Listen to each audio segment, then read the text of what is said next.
क्या हजारों साल पहले जब रामा और कृष्णा धरती पर विचरण करते थे तब भी क्या परमाणु बम जैसे विनाशकारी हथियार मौजूद थे?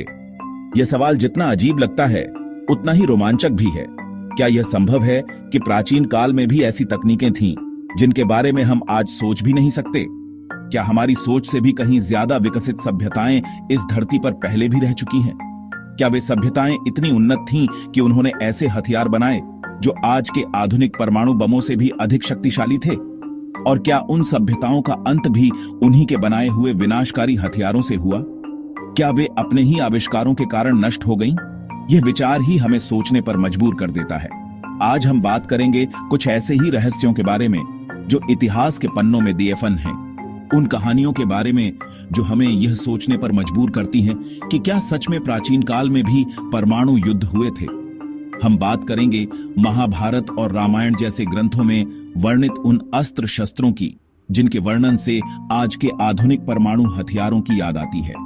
क्या ये महज कल्पना थी या फिर इनमें कुछ सच्चाई भी छुपी है? हम देखेंगे दुनिया भर में फैली उन रहस्यमय जगहों को जहां मिले हैं विनाश के निशान जो यह संकेत देते हैं कि वहां कभी भयंकर युद्ध हुआ था, जहां पत्थर पिघलकर कांच बन गए हैं जो यह दर्शाता है कि वहां अत्यधिक तापमान उत्पन्न हुआ था। क्या यह किसी परमाणु विस्फोट का परिणाम हो सकता है? और जहां रेडिएशन का स्तर आज भी असामान्य रूप से ज्यादा है, यह रेडिएशन किस कारण से है? क्या यह किसी प्राचीन परमाणु विस्फोट का परिणाम है? क्या यह सब महज संयोग है या फिर इतिहास के पन्नों में छुपा है कोई ऐसा सच जो हमें सोचने पर मजबूर कर दे? आइए इन रहस्यों की गहराई में उतरते हैं और जानने की कोशिश करते हैं कि क्या सच में हजारों साल पहले परमाणु युद्ध हुए थे। अगर हम अपने प्राचीन ग्रंथों को ध्यान से पढ़ रहे हैं तो हमें ऐसे कई वर्णन मिलते हैं जो आज के परमाणु हथियारों की याद दिलाते हैं। इन ग्रंथों में वर्णित घटनाएं और अस्त्र शस्त्र आधुनिक विज्ञान और तकनीक के संदर्भ में बेहद रोचक और चौंकाने वाले हैं। महाभारत में वर्णित ब्रह्मास्त्र का क्या था? यह एक ऐसा अस्त्र था जिसे देवताओं का वरदान माना जाता था और इसके प्रभाव से पूरी दुनिया को नष्ट करने की क्षमता थी, जिसके बारे में कहा जाता है कि वो एक ऐसा अस्त्र था जो पूरी दुनिया को नष्ट कर सकता था। इसके प्रभाव से धरती पर विनाशकारी परिणाम होते थे, जैसे कि आज के परमाणु बम के विस्फोट से होते हैं। रामायण में भी हमें ऐसे ही दिव्य अस्त्रों का वर्णन मिलता है जिनके प्रभाव से पूरी नगरी पल भर में राख हो जाती थी।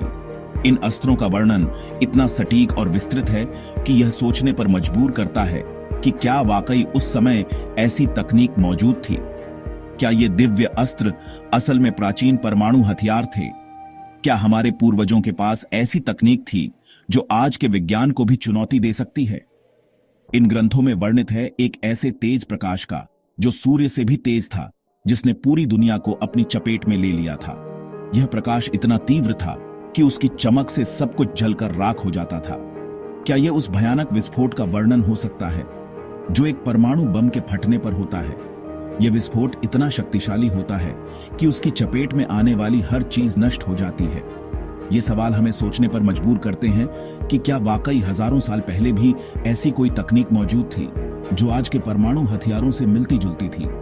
क्या हमारे पूर्वजों ने ऐसी तकनीक विकसित की थी जो आज भी हमारे लिए रहस्य बनी हुई है? इन सवालों के जवाब ढूंढने के लिए हमें अपने प्राचीन ग्रंथों और इतिहास को और गहराई से समझने की जरूरत है।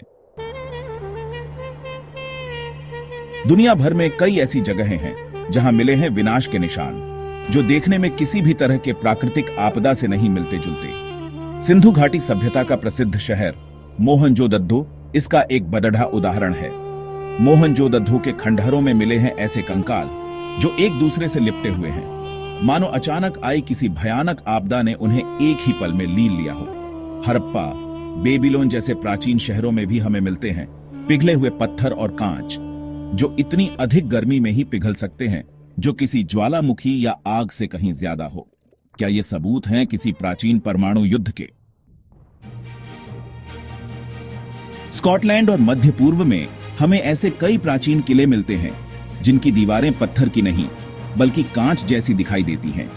ये किले अपने आप में एक रहस्य हैं क्योंकि इनकी दीवारें साधारण पत्थर की नहीं बल्कि पिघले हुए पत्थर की बनी हुई हैं।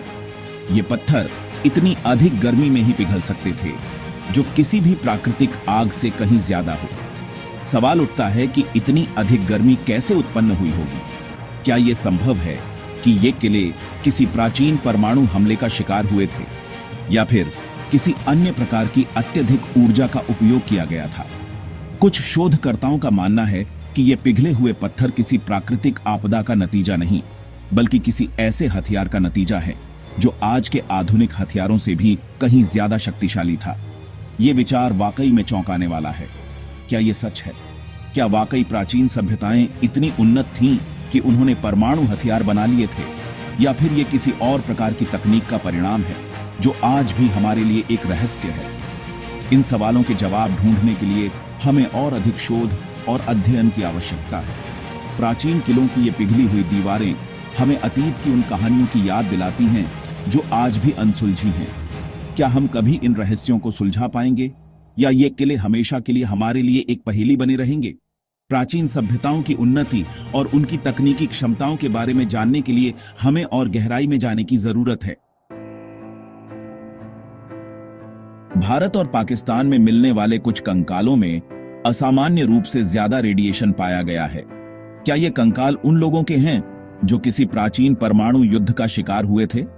कुछ वैज्ञानिकों का मानना है कि ये रेडिएशन प्राकृतिक कारणों से भी हो सकता है, लेकिन कुछ शोधकर्ता इस बात पर जोर देते हैं कि इतना ज्यादा रेडिएशन प्राकृतिक कारणों से संभव नहीं है। क्या ये कंकाल वाकई किसी प्राचीन परमाणु आपदा का प्रमाण है? कुछ लोगों का मानना है कि हजारों साल पहले धरती पर एलियंस का राज था, और ये एलियंस ही थे जिन्होंने परमाणु हथियारों का इस्तेमाल किया था।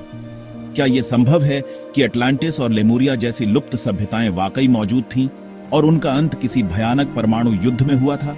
क्या ये एलियंस ही थे जिन्होंने इन सभ्यताओं को परमाणु हथियारों का ज्ञान दिया था? कुछ वैज्ञानिकों का मानना है कि पिघले हुए पत्थर और रेडियोधर्मी कंकाल जैसे प्रमाणों को प्राकृतिक कारणों से भी समझाया जा सकता है। अगर आपको ये वीडियो पसंद आया तो इसे लाइक करें, शेयर करें और हमारे चैनल को सब्सक्राइब करना न भूलें, ताकि हम और भी रहस्यमयी और रोमांचक विषयों पर आपके लिए वीडियो ला सकें। मिलते हैं अगले वीडियो में, तब तक के लिए धन्यवाद।